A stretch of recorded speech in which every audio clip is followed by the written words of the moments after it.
Welcome back to Meet Bridget. Asha here. Together with my best friend and partner, Kashia, I created Bridget, a confidence coaching platform for teen girls. This is our podcast, Meet Bridget. We created this podcast with the mission of establishing a library of diverse career paths for young women to relate to. Most weeks, we interview a successful woman and we focus on how her teen and young adult years impacted her path. We get into all the real stuff, the good, the bad, and the ugly. But sprinkled into this season's roster of amazing interviews, we have also been hopping on the mic together to discuss the burning questions and topics brought to us by our listeners. Today, my amazing co host and bestie, Kashia, is out of the country, and a recording spot opened up this week. So I decided to sit down with you one on one. Normally, I think of myself as pretty upbeat and a clever gal on the mic, but I've made a commitment to be as honest and transparent as possible in service to this community. And lately, I've been going through something difficult. I've had my share of individual difficulties that I have shared in detail, including car accidents, career changes, cancer, and more. Currently, my difficulty involves advocating for another person, and for that reason, I'll be respecting their privacy and not sharing the specifics of the situation. To be honest, I've had many moments and areas in my life where I've had to grow by letting go of the control that I can have over a situation. So, this situation feels even more difficult than most of my past mountains. Helping someone else over a mountain is a privilege, but also incredibly difficult when you realize you'll need enough confidence for two. So, with that in mind, I thought today's episode would be a unique opportunity to workshop how I'm finding that confidence in the middle of a stressful situation and to workshop it live. There are a million blogs, podcasts, reels, and TikToks with step by step guides on how to solve your problems, all gained from a historical experience. I love those, but this is not that episode. So today I'm asking you to have a little grace for my mess, and I'm inviting you to work through some approaches alongside me. Before I dive in, I wanted to share a little story.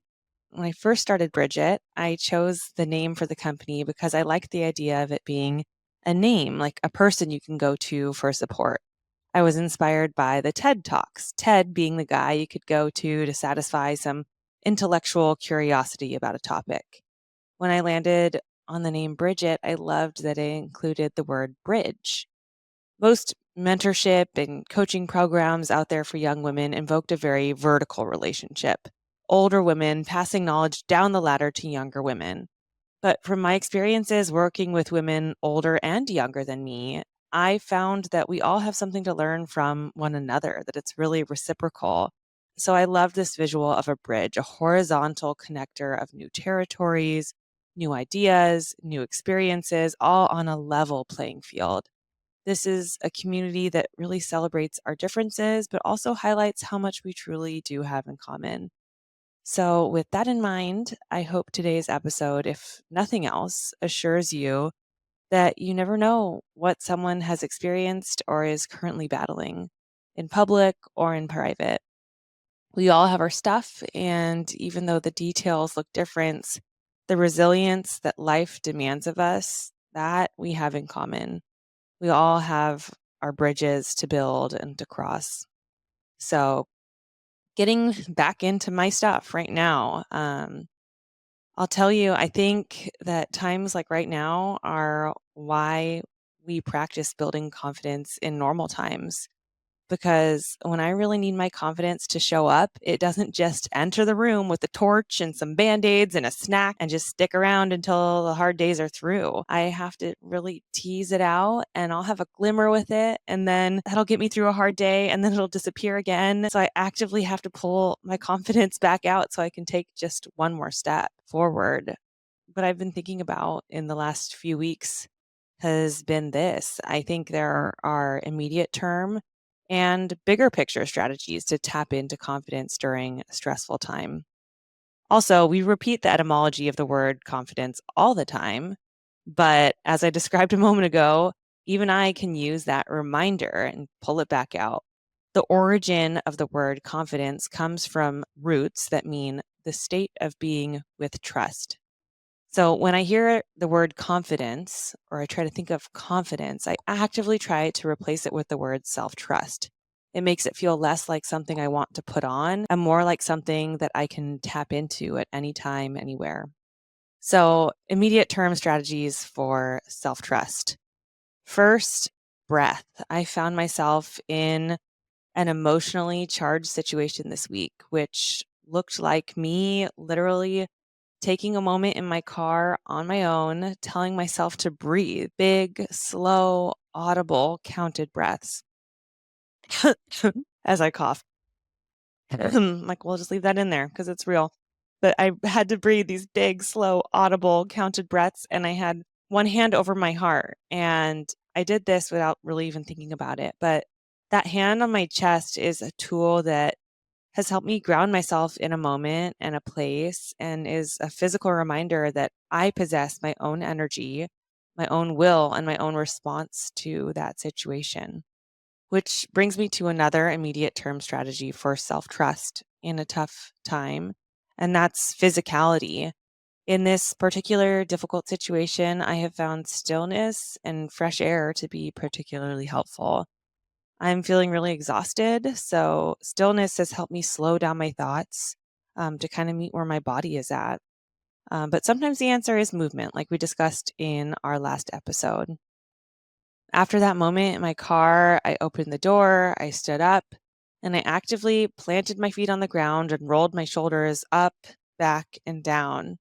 And this adjustment alone felt like it tricked my mind a little bit to align with my body. As I thought about this episode earlier today, I realized that some of the little thought tricks that I use to approach performances or large public speaking engagements have also been woven into this immediate term net that I've been casting out there for my confidence as I've needed it. When I feel the physical signs of nerves, a racing heartbeat, feeling hot, butterflies in my stomach, shaky hands, etc. I try to welcome them instead of fighting them. I try to welcome them as signs that the situation is important to me and that my body is getting me into a peak response state to best serve me. It sounds cheesy, but I swear it works. A tip that I learned in acting school too was that if you want to bring out an emotion in a scene like crying, the last thing you actually want to do is to tell yourself to cry. In reality, we usually cry when we're internally telling ourselves to do anything but cry in the moment. Like literally think of any time you cry, it's not the thing that you want to be doing most of the time. Our emotional responses, they release out of our control when we're actively fighting them.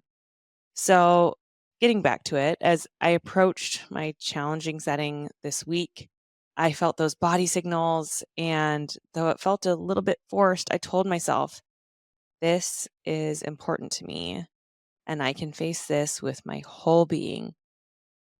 Sometimes I think there's this idea of just putting on a strong face externally and plowing through tough times.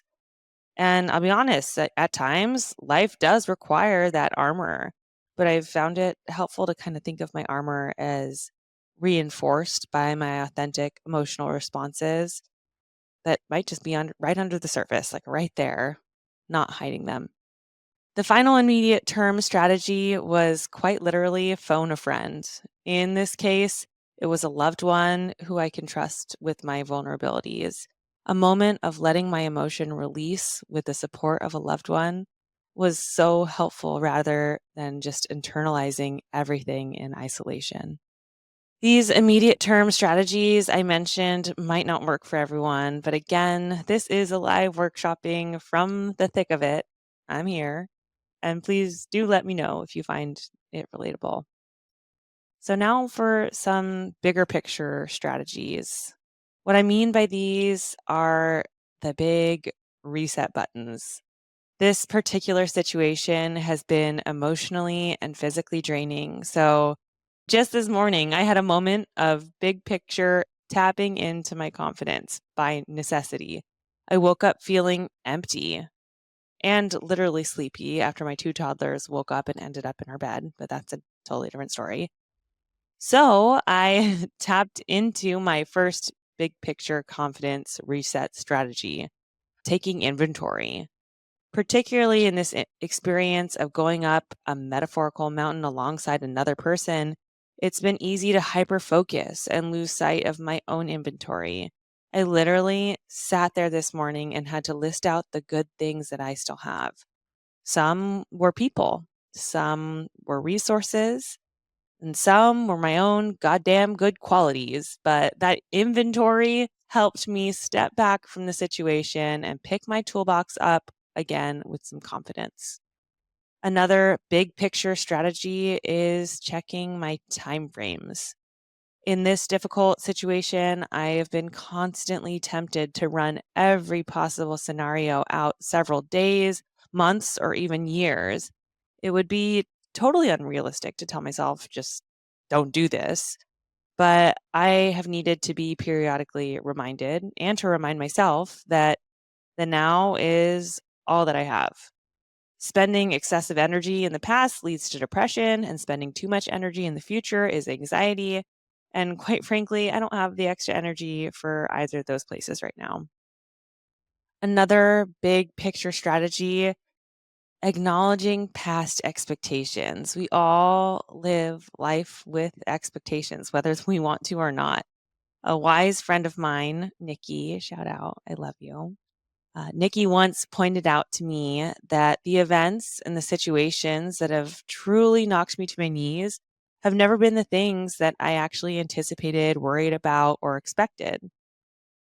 So, obviously, expecting the worst never really serves us. But I think it is worth noting that sometimes when we're manifesting and expecting the best, our reality does change. And I think it has been helpful to acknowledge that and let myself mourn expectations that weren't realized for a beat. And from there, I've been trying to let go of expectations as much as possible, especially in the midst of a situation that I have very little control over. Finally, another big picture strategy for finding my confidence in this hard time has been seeking support in community. As it relates to my specific situation, this is a work in progress, and I'm looking for a more specific support group for what I'm going through. However, I do hope in my heart of hearts that some piece of this vulnerable and messy episode spoke to you and makes you aware of your connection to this community and to others in general. I'll just leave it here for now, but thank you for listening.